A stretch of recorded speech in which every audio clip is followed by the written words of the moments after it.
Tere päevast siit poolt ruumi otsast. Mina olen Margo ja mul on hea meel teid tervitada täna kõigepealt siis maailma kõnekunsti päeva puhul, mida me Eestis teist aastat järjest tähistame sellise üritusega nagu Ideega lõuna, mis meil siis täna siin toimuma saab. Igaks juhuks ütlen selle ka, et nagu teema piiride mõttes me ei räägi siis täna nendest olukordadest, kus on üks-ühele vestlus või dialoog juhi ja mõne tema tiimiliikme vahel ja samuti ei räägi siis avalikest esinemistest ja kõnelemistest, kus käiakse seminaridel või konverentsidel rääkimas, vaid just nimelt siis oma organisatsiooni sees, oma meeskonnaga rääkimisest. Aga ma ei ole siin üksinda, mul on väga-väga hea meel, et üks inimene, kes on mulle endale olnud eeskujuks ja inspiratsiooniks ja ühtlasi väga heaks sõbraks, on olnud nõus täna siia tulema selleks, et nendel teemadel mõtteid vahetada ja rääkida oma kogemusest, mis siis puudutab juhtide kõnelemist oma meeskondadega. Külli Lilleorg on Fontese juhtivpartner ja puutub selles rollis Eesti juhtide valimise, juhtide arendamisega igapäevaselt kokku. Tere, Külli! Tere! Mina oma töös Speaksmartis näen ilmselt nagu painutatud pilti Eesti juhtidest, sellepärast, et ma töötangi nende juhtidega, kes tahavad endas arendada kõnelemise oskust ja päris palju nendest olukordadest on see, kus nad tegelikult räägivad organisatsiooni sisse, räägivad oma tiimidega. Kõige värskema näitena ühe tippjuhiga töötades tal on just seismas või ootamas ees oma organisatsiooni kevadseminar. Mitmesajaline tiim on seal kohal ja ta peab umbes 40 minutit nendega rääkima. Aga kui teema see oma meeskonnaga kõnelemine Eestis juhtide hulgas laiemalt on, kas see on midagi, mille järgi te juhte valite, kas see on oskus, mida teilt palutakse, et te juhtides arendaksite? Kui palju sa sellega muidu kokku puutud? Kõigepealt sooviks kõigile kõnekat päeva täna. Aga nüüd hakates vastama sinu küsimusele, ma alustaks natukene illustreerimaks, et kus me täna mis olukorras see juht täna on ja kus organisatsioon selle teemaga paikneb üldse. Et kui me mõtleme, et on sisenemas uued generatsioonid, on jäämas organisatsiooni vanemad generatsioonid. Ja kui me mõtleme sinna juurde, et surve ühele juhile ja organisatsioonile, et mõtestada, miks me seda teeme, mis on selle panuse mõju, et siis kui sinul läheb täna hästi sinu äril või ühel äril ja sa ütled, et sinu ümber on juba juhte, kes väga teadlikult proovivad just sissepoole hakata paremini või teistmoodi rääkima, siis ma ütlen, et see on teema ja see on kindlasti väga edumeelne ütleme siis seltskond sellest. Kui ma nüüd vaatan nagu värbamist pikemalt tagasi või ma vaatan, mis on nagu juhtide arendamise fookuses suuremalt, siis ma arvan, et see on mingis mõttes natuke nagu uus teema. Et seda me oleme nagu alati vaadelnud, hinnanud, analüüsinud, et milline on juhi stiil, kui ta kõneleb pigem tema kõne ettevõttest välja sellisel ettevõtte esindamise hetkel. Aga ütleme, et nüüd nii teadlikult võtta see fookus, et kõne ja organisatsiooni sees, et kuidas meil lood sellega on. Et ma arvan, et see on asi, mis hakkab siit tänasest päevast või on tõusmas. Et just nimelt, et see surve, et generatsioonid tahavad, et me räägiksime nendega hoopis teistmoodi, et me räägiksime hoopis teistest teemadest ja tegelikult tahetakse ikka väga palju näha, mida juht tegelikult. Et kui sa midagi ütled, siis mida sina, Margo, selle taga nagu ise usud ja tahad saavutada ja miks. Et ma arvan, et see on selline uus surve, uus ootus, uus nõudlus. Ja ma arvan ka nende samade inimeste poolt, kes jäävad pikemaks, et nad tahavad, nendega räägitakse ka hoopis teistmoodi, kui on siiani räägitud. Mul oli ükskord mitte väga ammu üks autovaldkonnaga seotud ettevõtte juht, ma küsisin, et miks ta tuli koolitusele, siis ta ütles midagi, mis oli väga, väga lähedal sellele, mida sa just ütlesid, et ta ütles samamoodi, et mul on tulnud palju uusi noori inimesi tööle ja nad ei saa enam aru, kui ma neile lihtsalt nagu ütlen, mida peaks tegema, et nad tahavad, et ma neile nagu selgitaks ja põhjendaks ja sellepärast ma tulin seda õppima, et sa siis ütled, et see tegelikult on terve nagu põlvkonna nähtus. Ma tean, et sul on endal ka inimesi, kes on tiimi tulnud värskelt ülikoolist.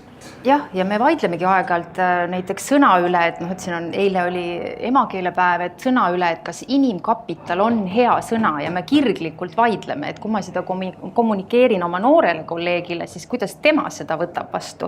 Ja kui ma räägin oma partneriga, kellega ma olen 20 aastat koos äri teinud, noh, siis on see teine sõnum, see on nagu fenomenaalne, et kuidas sõnakasutus, et me ka kohtusime ja rääkisime, et kui oluline on see, et kui ma lähen juhina rääkima, et kas ma võtan arvesse, et minu meeskonnas on see noor inimene, kes suhestub mingite oluliste terminite, sõnadega ja võtab sealt hoopis midagi muud, kui ma räägin oma partneritega, kes on 5 inimest, kes on läbi imbunud sellest valdkonnast, kellel on endal väga tugev arusaam, kui see, kes on ülikoolist tulnud, õppinud selle valdkonnaga seonduvalt teemasid, aga kes ütleb nagu oma mingisuguse, noh, ütleme siis, ütleb oma nägemuse, kuidas see sõna teda tundma paneb, kui me räägime sellest terminist.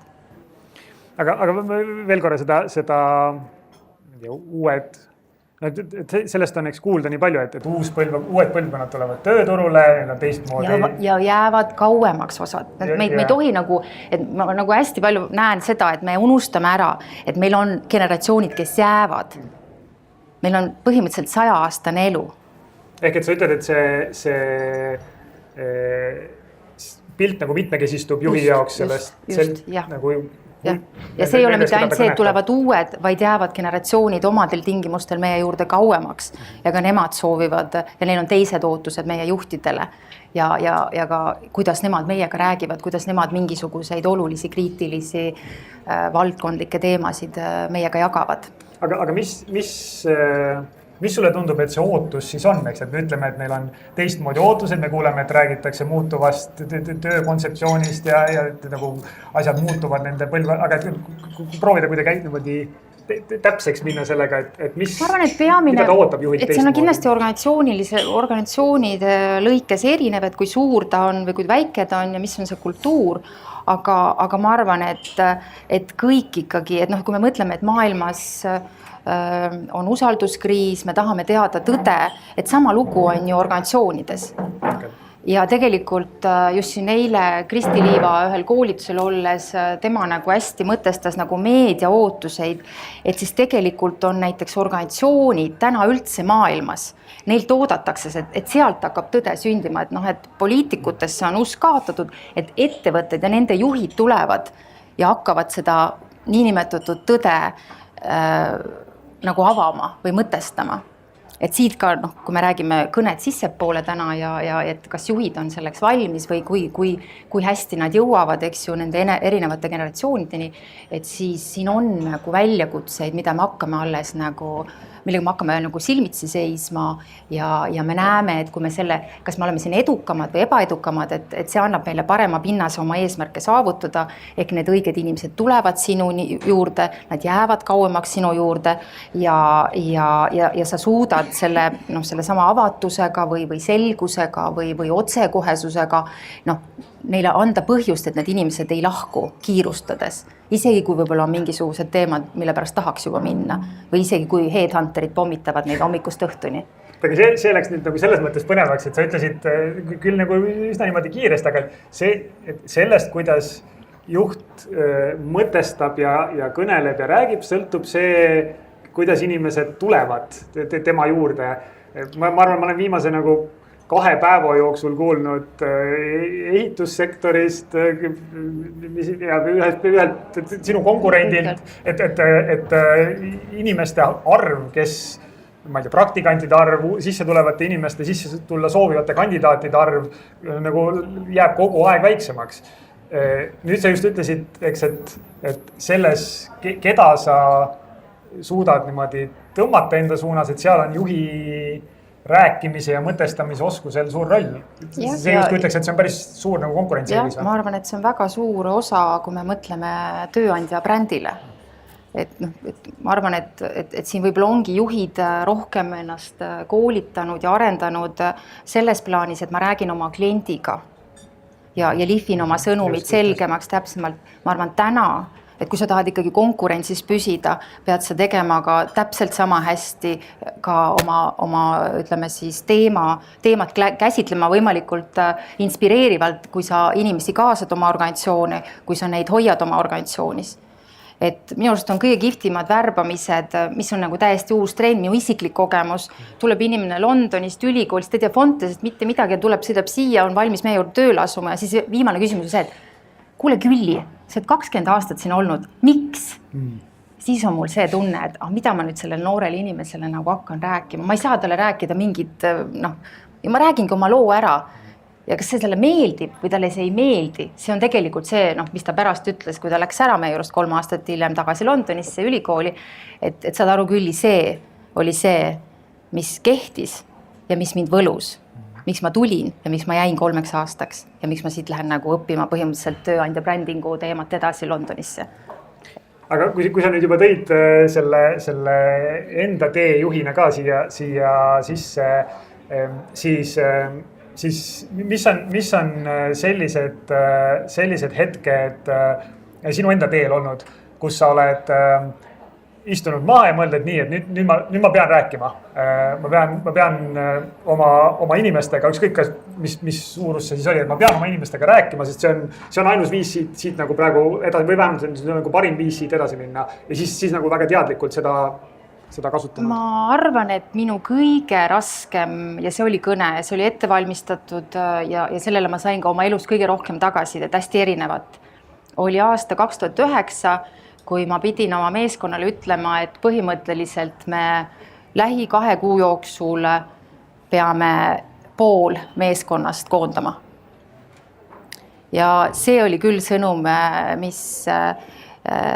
kusjuures ma olin survestatud seda tegema hetkel, kui tegelikult otsused ei olnud veel lõplikult sündinud, et me veel arvutasime seal, vaatasime, mis turg teeb ja mõtlesime seal igasuguseid selliseid terveid mudeleid välja. Ja siis ma mäletan, et ma pidin ka ütlema selle, et ütlesingi, et 2 kuu jooksul selgub lõplik seis. Hetkel ma ei tea, mis see on. Et ma pidin juhina ütlema, et ma ei tea.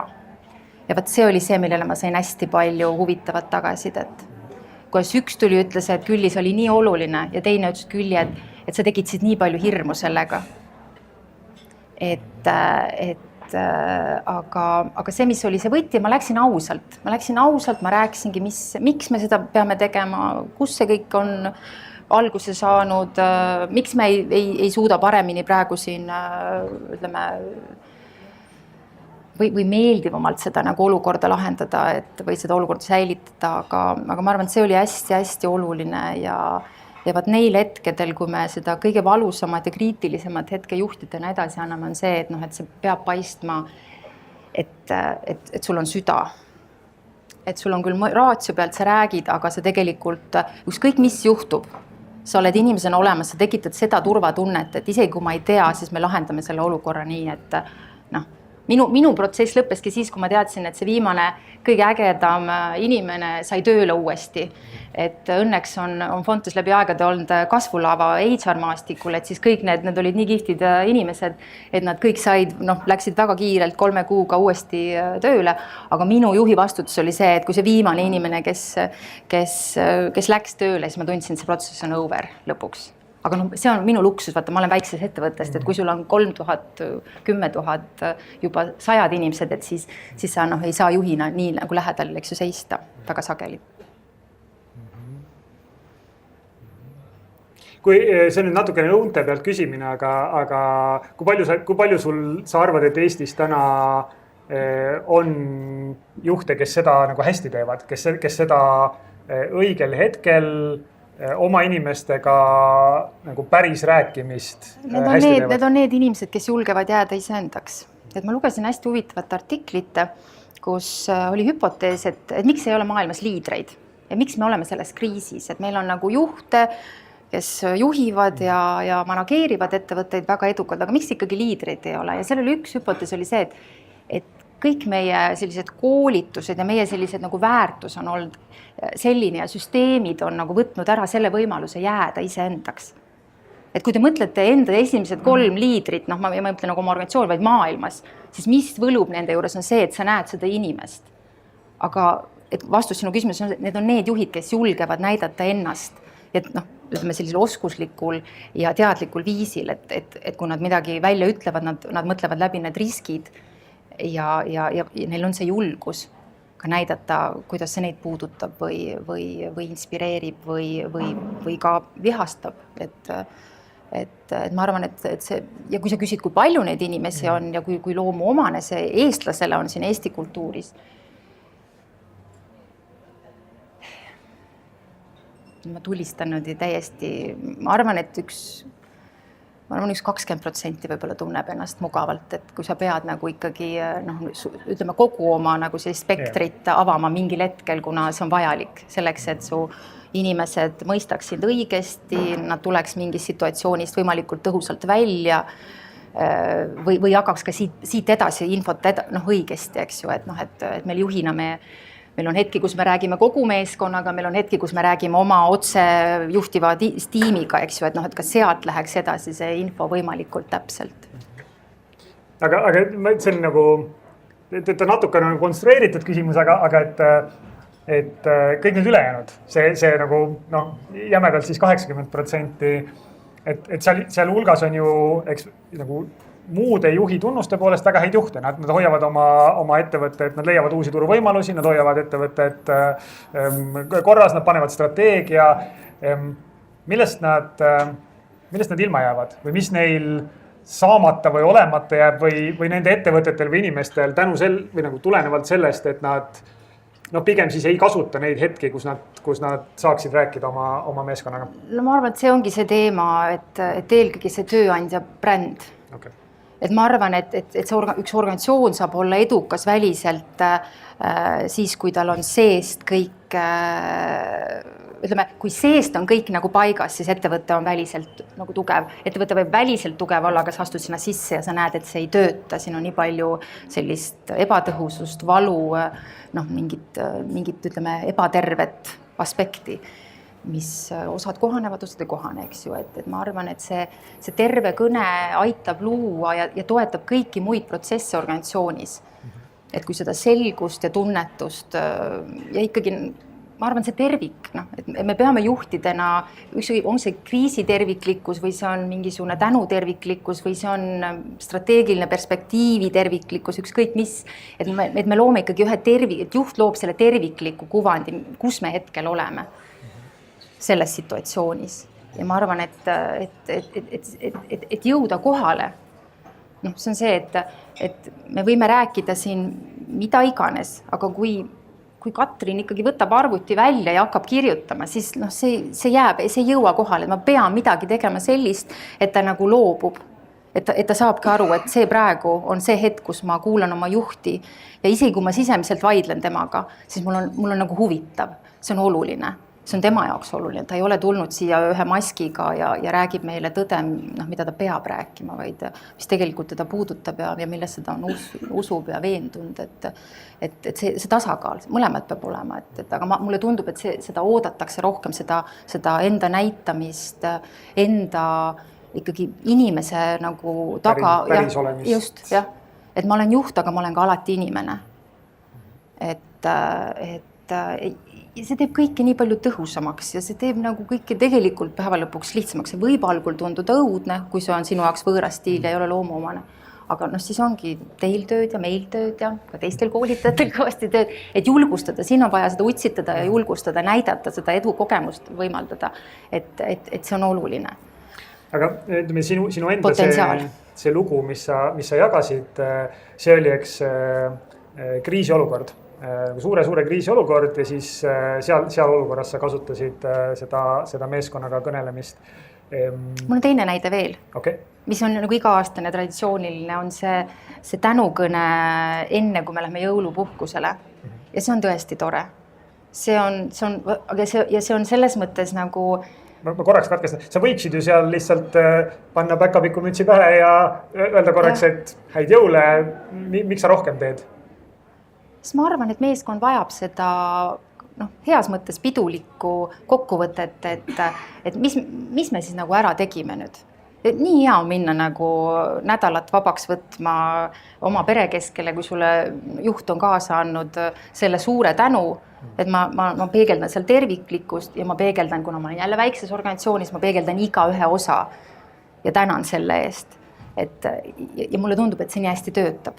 Ma loomulikult teen seda igapäevaselt, aga ma teen seda avalikult teiste juuresolekul, et me tihtipeale ka väga väikses organisatsioonis ei mõista seda üksteise panust, et me oleme hästi ühe projekti valdkonna ümber, aga see, mida teine teeb seal, see ei paista läbi, et tekibki see tervik, et Fontes tegi mingi sellise tulemuse või lõi sellise muutuse sellel aastal, aga kuidas iga üks selle ümber siis toimetas, et see terviklikkus ja see on selline terviklik tänu minu poolt ja me saame ka seal rääkida asjadest, mis ka ei õnnestunud selle terviku keskel, aga siis me ütleme selle välja. Ja ma arvan, et see on väga küps, kui me ütleme välja ka mõne olulise ebaõnnestumise või mis jäi mingitel põhjustel kuidagi tegemata või poolikuks. Me oleme rääkinud sellest, et ettevõtte või organisatsiooni kuvandi kujundamine ja seeläbi siis nagu uutele inimestele atraktiivne olemine ja olemasolevatele. Tööandja maine. Siis keeruliste olukordade juhtimisest, energia ja suure pildi ja motivatsiooni loomisest ja tekitamisest.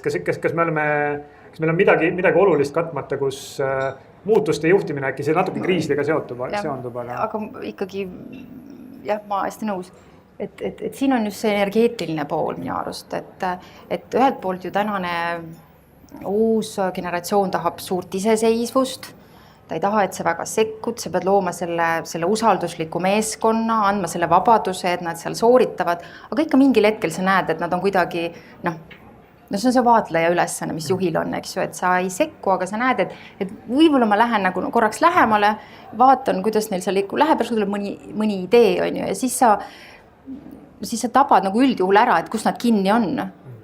Ja siis nagu võtad selle tüki ja aitad neil nagu mõtestada. Jube kiiresti läheb asi nagu õide.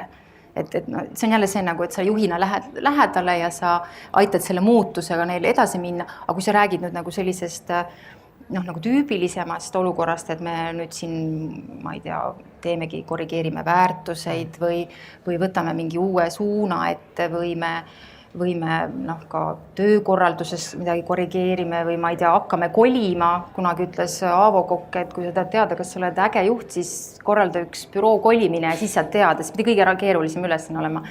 Osaliselt nõustun. et ei tohi nagu alahinnata, et just sama näiteks näide, et sa pead liikuma bürooga, mõnes on sul 10 inimest, mõnes on sul 1000 inimesed, et siis mis peab juht seal tegema, et tegelikult seda pinget maha võtta, mis anyway tekib, aga et sul on nagu ikkagi turvaline ja just ütlesin nagu selge arusaam, et isegi minu sees valitseb mingi vastupanu, siis mul on lihtsam kaasa minna või sealt vastupanust nagu välja tulla ja mõista ja aktsepteerida seda.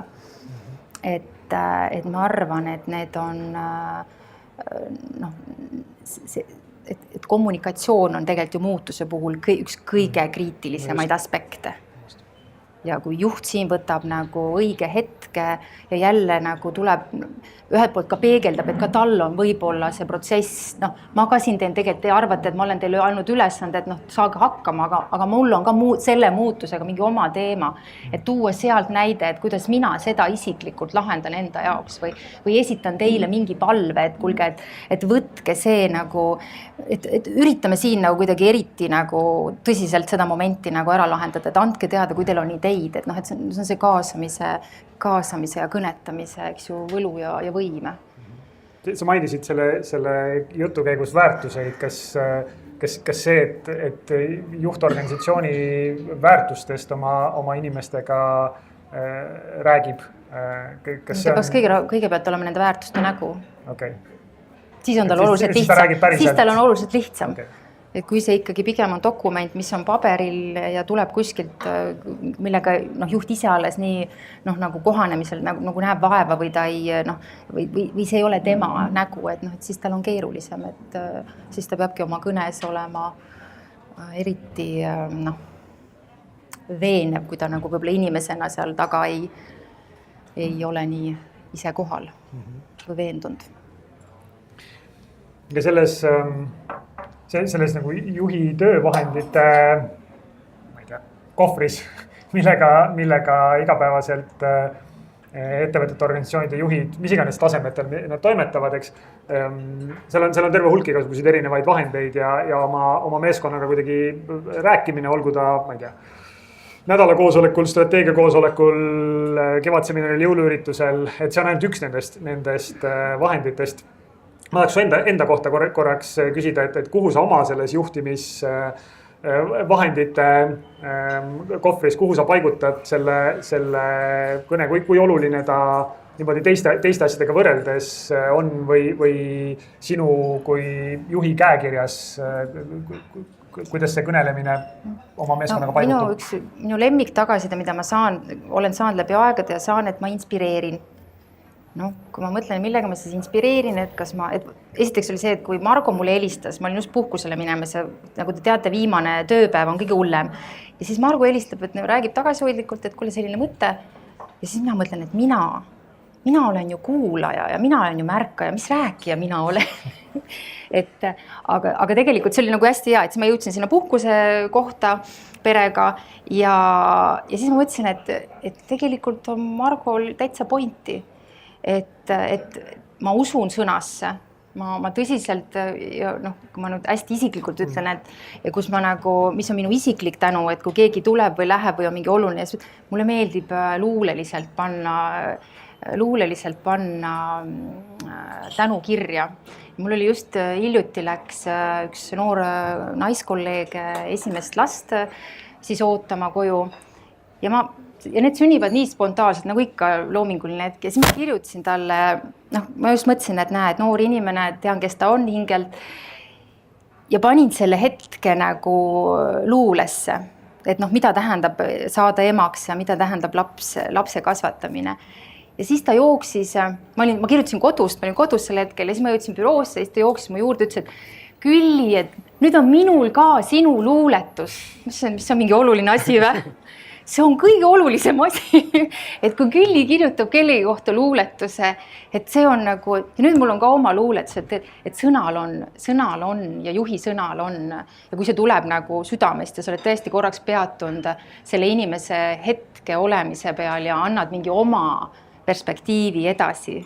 Et sellel on nagu, aga see peab olema siiras, ma ei tea, kus need tulevad, ma mõtlen Aive peale, mõtlen, et ma kirjutan talle.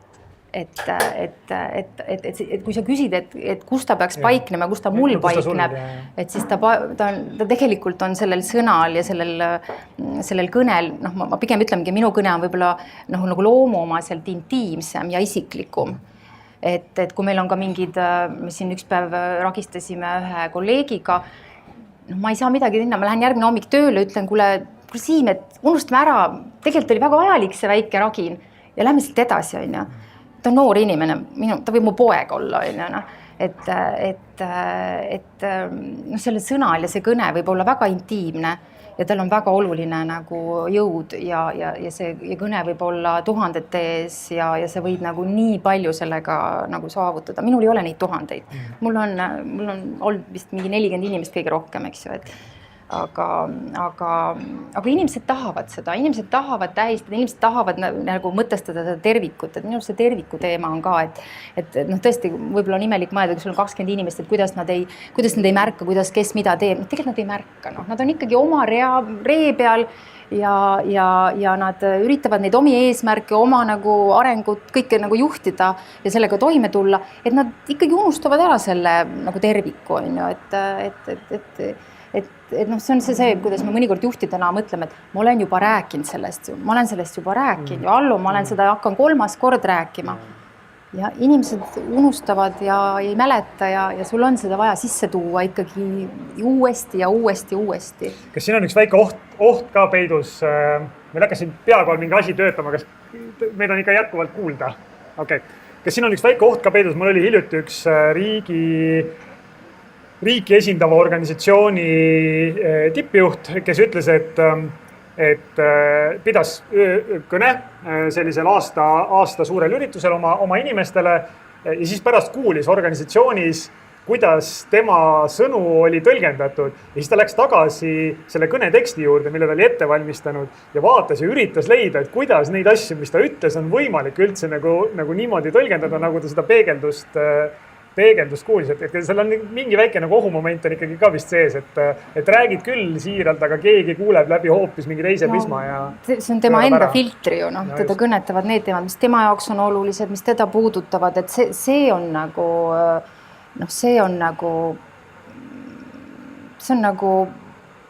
loomulik.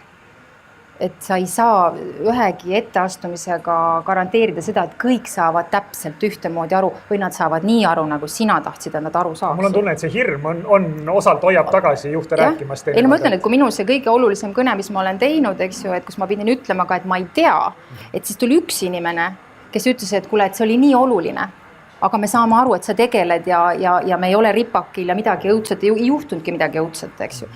Aga teine tuli ütles, et küll, et sellise asja ei tohi öelda, on ju. Ja see oli väga okei, noh. Ja see oli hea, et ta tuli ja ütles mulle seda. Et selles mõttes me ei saa kunagi juhtidena seda eeldada, et nad nüüd saavad täpselt nii aru, kuidas mina siit nüüd räägin. Me peame hakkama siit otsi kokku tõmbama, aga ma tulen korra tagasi selle 80-20 asja juurde. Ma mõtlesin, et see tähendab seda, et iga 5 inimene siin ruumis on eks, nagu see, kes meelsasti ja hästi räägib oma tiimiga ja siis need üle 4, et neil on siis veel nagu seda arenguruumi. Et me võime siit hakata minema kuskilt 1, 2, 3, 4, 5, eks. Et mis me saame öelda nagu julgustuseks nendele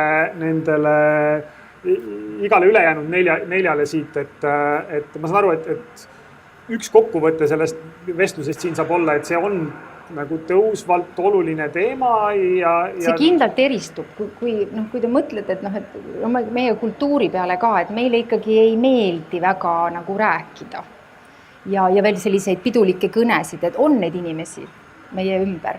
Aga see kindlalt eristab, et kui see võtta enda arengusse ja mõelda läbi, eks ju, et siis see eristab, ja see eristab kogu organisatsiooni, et kui me suudame seda kultuuri viia, et me teame, miks ja kuidas me neid kõnesid soovime pidada, et see eristab. Ja just selles olukorras, et kui me vaatame ikkagi täna seda tööjõuturgu ja me vaatame seda talenditurgu ja kui me oleme olnud siiamaani organisatsioonidena eelkõige brändime ennast nagu klientidele, et siis see, kes ehitab üles kõige vingema brändi tööandjale või enda nagu siis tööandja kuvandile, see eristub.